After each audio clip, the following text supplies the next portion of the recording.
Welcome back to the TWSN YouTube channel. Today we have the Las Vegas Raiders team specific 7-round mock draft. The Raiders weren't always one of the most interesting teams. So they're always in the storylines. They're always doing something weird. There are always some rumors about them.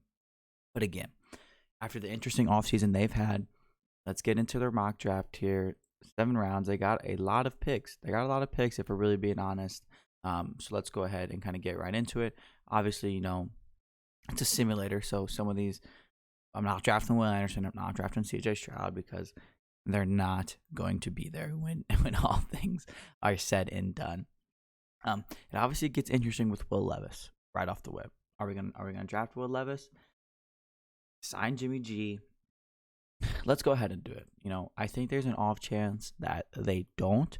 I think in that specific situation, Christian Gonzalez is staring at them in the face, which makes a lot of sense to me. But I don't know how tied they are truly to Jimmy G. I think he's obviously going to be their starter for the year, but outside of that, who really knows? I can't really tell you. I know Jimmy G's solid, but I don't think he takes teams over the top. I think maybe if you give Will Levis a year to kind of develop a little bit. I know a lot of people aren't the biggest fans of his game, but there's a lot to like there with him. And now we're going to get back into it. 38. Darnell Washington is very tempting here. I'm not too sure he'll be available. But let's go ahead and give the Raiders Darnell Washington. Obviously traded Darren Waller. And we all know the terrible story with Foster Monroe. But, they have to address the room. I know they've signed some vets, but they still need a future guy to kind of take that tight end position. Maybe not the best pick overall there for all things considered, team needs and everything, but a very good prospect, one of my favorites throughout the entire draft. Darnell Washington makes a lot of sense when you look at that Raiders tight end room. Offensive tackle is pretty interesting. There's some guys I like still here on the board, so I'm gonna look elsewhere. They don't really need edge, but Keon White's a fantastic pick this far down the board. Let's look at corner. I know they're in need of corner, and I'm gonna give him Kai Blue Kelly. Keep him on the West Coast. Kai Blue Kelly's a really good man corner. He just is. He's very sticky in that aspect of his game, and that's really good. It's a really solid pick. It's a fun little name. I know they had Rocky Sin for a little bit. Kai Blue Kelly keeping the fun name vibe over there in Vegas. I'll probably end up double dipping that corner. To be honest, I wouldn't hate it right here with Eli Ricks as well. We'll probably give it a few rounds before we do that again. I'm going to go back and look at this offensive tackle. Jalen Duncan. I know he's a little light, but, he's still a pretty good prospect when you all things considered, if we're being honest. And I think that's just going to be the pick here. Not my favorite prospect. The upside is there with him, and I know the Raiders might need a little more. I just want a little more sturdiness initially, but the upside is there with Jalen Duncan. Gives you a little bit of positional flexibility as well.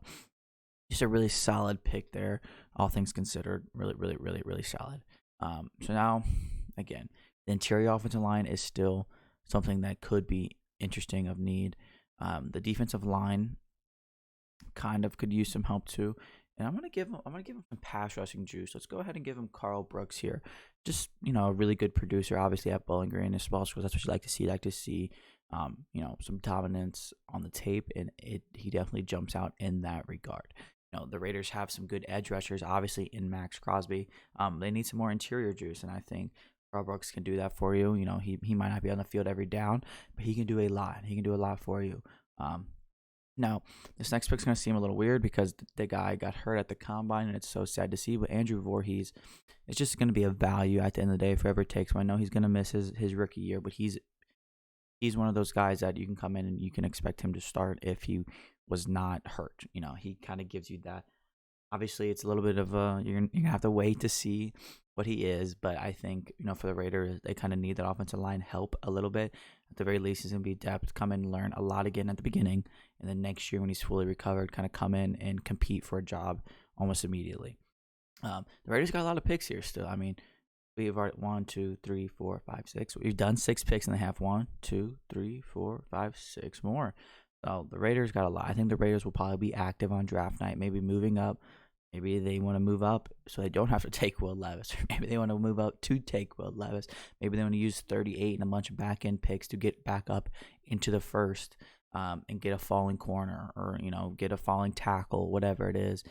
I expect the Raiders to be active. In what regard still remains to be seen, but we'll get there when we get there. Some of these edge guys are pretty tempting. Nick Hampton is so fun, so fun. I'll maybe try to wait around for him there. I talked about maybe double dipping at corner. Kytrell Clark's a really good slot corner. Bennett's fun too. Linebackers is pretty interesting as well. Azir Abdullah is really fun. There's a couple of Louisville defensive players here that are just probably way better than people think. I know Louisville doesn't produce best NFL talent in the world, but there's a lot to like with a number of those guys. This one's kind of throwing me for a loop a little bit here. I mean, because obviously some of these people that I hear that I like, but I'm trying to really work in the fit of the Raiders as well and try to kind of make it more realistic for them and everything. But I think for me, KJ Henry this deep is just who I'm gonna take. There's some interesting edge rushers, so that's why I was trying to hold off. And I do really like Nick Hampton. I like Robert B. I like Jose Ramirez. I like some of these guys. But that's not always how it's gonna work out. The Raiders, if they like a guy, they like a guy. And for me, when NFL teams like a guy, they go get him. I like KJ Henry. The value there, it's just good. You get an edge rusher. You get some. This is a pretty solid draft for them to start off after some polarizing prospects at the top, a bunch of solid, good value down the board in there. I know the Raiders have always kind of, like these linebackers have always been kind of a question for them. Like they've had some solid ones, but the consistency at the position has been so weird for them over the years. So that's definitely a position they could go. Let's go ahead and give them a safety. I like Brandon Joseph. I know they've invested some early picks into the safety room in the years past, but you got to take good players. You got to draft good players. And, that's something the Raiders haven't necessarily done over the last few years. So I think Brandon Joseph is just a really solid player. You know what you're getting. He's going to be really solid safety in the NFL. Upside may not be as high as you'd like, but he, again, is just solid. And they need some help in the secondary. They just need a little bit of help everywhere. Now the receiving room again is a little interesting. I know they have Devontae Adams. I know they have Hunter Renfrow. I know they have Jacoby Myers. None of those guys are that young. Like they're not. I know that they're all kind of under contract and whatnot, but they still kind of need something. I'm gonna go ahead and give them Trey Tucker down here just with some speed. I just listed all those players and nobody like jumps out at you from a speed perspective. So I think that could be a fun little addition to the room, help stretch your field, help do a lot of little things that they're three great receivers that they have can't necessarily do. I mean, man, Nick Hampton's staring me at the face, but I'm not gonna draft another. I mean, we could if really being honest. I just don't think it's the biggest need in the world for them. But again, it's good players at the end of the day. And it's it's fantastic value here. I'm doing it. He's so good. He's another one of them smaller school guys that just flies under the radar a little bit. And you get a few of these here with Nick Hampton from App State and Carl Brooks from Bowling Green. Just great value. And again, the Raiders are not in a position to where they can pass up talent. I feel like we've hit all of their needs pretty much, as you can see. So you're in a position where you have to draft good players. You just have to. And I think I can really make the argument that Nick Hampton was pretty far and away the best player at that draft spot. It wouldn't surprise me if he ends up going earlier come draft night. But again, for now, he has not. So let's go back to corner. I talked about double dipping a little bit there. And let's take a shot on a guy here, Corey Trice from Purdue. This draft is filled with tall corners, period, which is just you don't really see very often. Corey Trice is 6'3", runs pretty fast. So, you talk about those anomalies at the cornerback position, and there's a lot of them this year. Not all of them are going to hit. I can promise you that. But there's a lot to like, and a lot of them, a lot of them have the build, the athletic ability to be good. But again, not obviously all of them will. And I talked about these Louisville guys, man. I wasn't really sure he was going to still be here, but Yusera Abdullah, fantastic value on the board. Really fast, athletic linebacker, can do a lot of different things, can play a lot of different roles for you. Again, I know the Raiders linebacker play has been kind of strange these last few years. So hopefully, at the very end, he's gonna fill out the back end of the room, be an athlete for you.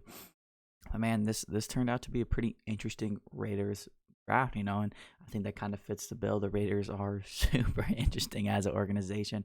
Will Levis, Darnell Washington, some polarizing prospects at the top, and then from there on out, just solid players with good value. Kai Blue Kelly, sticky man coverage. Jalen Duncan, a little bit of a project, but the upside is clearly there. And some small school studs, Carl Brooks and Nick Hampton. Even Trey Tucker's a little bit under the radar because smaller school in Cincinnati. Um, but then you take advantage of a guy that got hurt and get some great value of a potential NFL starter there. Brandon Joseph again, like just a lot to like, a lot of solidness in this Raiders draft. The Raiders, like, they always got something up their sleeve, so maybe they'll move up and down, make a big splash, whatever it is. You can't be surprised if it's the Raiders. But that's gonna wrap up the Raiders team specific 7 round mock draft. I expect a lot of differences once their time comes because you can never, never, never, never expect or predict what the Raiders are going to do. This was definitely one of the most fun ones we've done so far, but make sure you follow along on all TWSN social media so you do not miss your team's specific 7 round mock draft. I'm looking forward to seeing you guys here again on the TWSN YouTube channel soon.